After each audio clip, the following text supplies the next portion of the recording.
A Philippine supply vessel, on a routine mission in the West Philippine Sea, is shadowed by imposing China Coast Guard ships and a swarm of blue-hulled maritime militia. The Filipino crew watches as the Chinese ships maneuver dangerously close. This is no accident. It's a deliberate act of intimidation. A message from Beijing. This sea is ours. These confrontations are now routine, a calculated display of power to assert control without firing a shot. The Chinese ships aren't just patrolling. They're enforcing a sweeping claim deep into the Philippines' exclusive economic zone. Every close pass, every radio warning, every water cannon blast is a move in a high-stakes geopolitical chess match. The real prize vast reserves of oil and gas beneath the waves. On one side, the Philippines defends its sovereign rights and energy future. On the other, China wields its naval and paramilitary might. These standoffs are directly linked to China's state-owned oil giant, CNOOC. Where CNOOC survey ships go, the Coast Guard and militia follow, forming a protective shield and creating a de facto exclusion zone. This fusion of business and state power lets China pursue its resource ambitions under the guise of civilian activity, while deterring any challenge. The standoff at sea is not just a headline, it's the front line of a new kind of conflict over energy and sovereignty. Filipino sailors aren't just defending a boat, they're defending their country's future.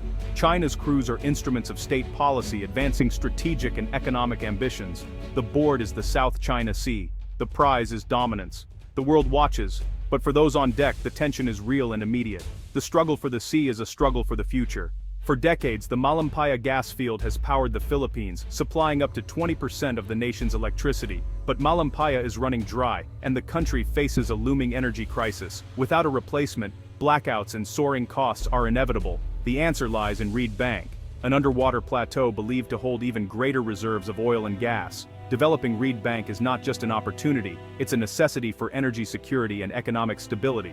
But there's a catch. Reed Bank sits within the area claimed by China's 9-dash line, despite being well inside the Philippines' exclusive economic zone.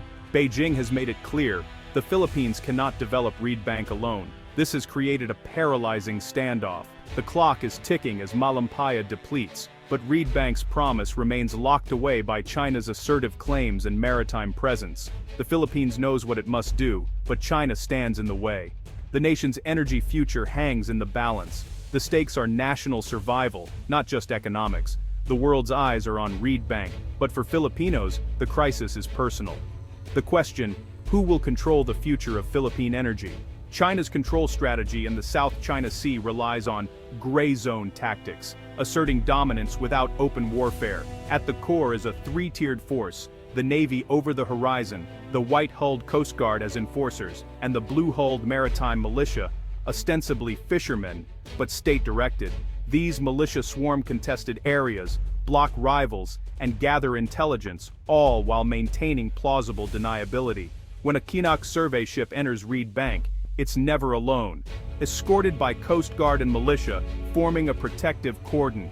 This synergy lets China use commercial activity as a pretext, while the Coast Guard and militia provide muscle. Philippine vessels, Navy, Coast Guard, or civilian are kept at bay. The fusion of commercial and state power creates a dilemma: respond forcefully and risk escalation, or do nothing and lose ground.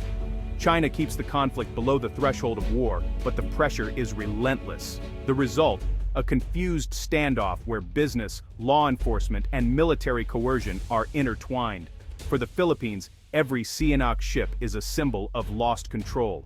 The gray zone armada is China's most effective weapon. The rules of engagement have changed, and so has the balance of power. China's 9-dash line claims nearly the entire South China Sea, clashing with the exclusive economic zones of the Philippines and its neighbors. Beijing insists on historic rights, but under international law, specifically UNCLOS, these claims have no basis.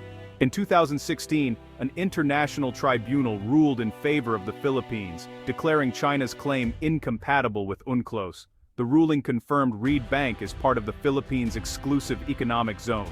China rejected the verdict, continuing to enforce its claim with Coast Guard and militia. The 9-dash line is taught in Chinese schools, printed on passports, and patrolled on the water. Beijing's strategy: make the law irrelevant through overwhelming presence. By building artificial islands and blocking neighbors, China aims to turn de facto control into de jure reality. The legal victory is clear, but the struggle on the water continues. The world's rules are on trial in the South China Sea. The South China Sea is rich in oil and gas, enough to fuel economies for decades, but the stakes go beyond hydrocarbons. The sea is one of the world's most important fisheries, feeding millions in Southeast Asia. China's massive fishing fleet, often doubling as maritime militia, has depleted stocks and damaged reefs, threatening food security.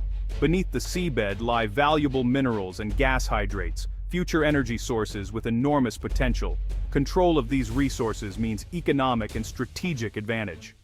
When China blocks Philippine vessels at Reed Bank, it's claiming everything: oil, gas, minerals, and fish. For the Philippines, this is an existential threat. Energy, food, and future prosperity are at stake. The battle is for the entire wealth of the sea, not just what lies beneath. The loss is not just economic, it's national survival. The South China Sea is a comprehensive battleground for the region's future.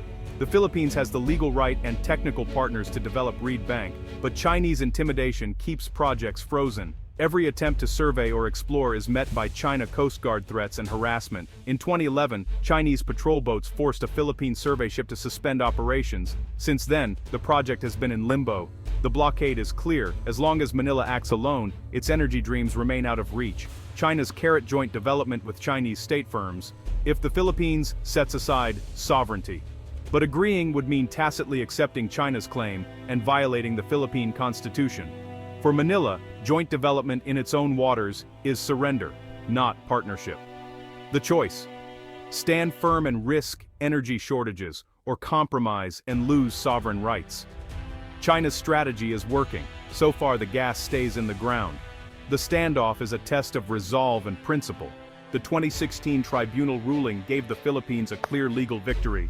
China's 9-dash line was invalidated, and Manila's rights affirmed. In a world ruled by law, this would have ended the dispute. But Beijing dismissed the ruling, ramped up militarization, and blocked Philippine access to its own resources. China's message, power, not law, decides the outcome. The standoff is now a contest between a rules-based order and a world where might makes right. The Philippines' legal title is ignored by force on the water. The dispute is no longer just about gas fields, it's a test case for global governance. If China prevails, the precedent is set: international law can be ignored by the powerful. The world is watching to see which order will prevail. The future of the South China Sea is the future of the rules-based world. The Philippines isn't alone. Vietnam, Malaysia, and Indonesia also face China's pressure in the South China Sea. Vietnamese vessels are harassed and projects halted. Malaysia's oil fields are shadowed by Chinese ships. Indonesia's Natuna waters see repeated incursions. Each country responds differently. Vietnam confronts, Malaysia and Brunei prefer quiet diplomacy, Indonesia seizes boats.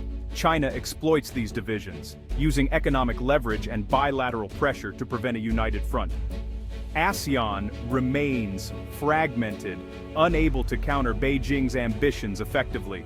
The lack of unity among Southeast Asian claimants is China's advantage. Beijing picks off countries one by one, stalling resistance. The struggle is regional, but the consequences are global. The South China Sea is a test of solidarity as much as sovereignty. The outcome will shape Asia's future. The South China Sea dispute is more than a regional fight. It's a test of the global order. If China can defy international law and impose its will, the rules-based system weakens for everyone. The sea is a vital artery for global trade. Control means leverage over economies worldwide. For the Philippines and its neighbors, the stakes are existential: energy, food, and sovereignty. The choice: accept joint development and lose rights, or resist and risk losing access entirely. The world's major powers have a stake in upholding the law and freedom of navigation. Their support is crucial for Southeast Asia's future.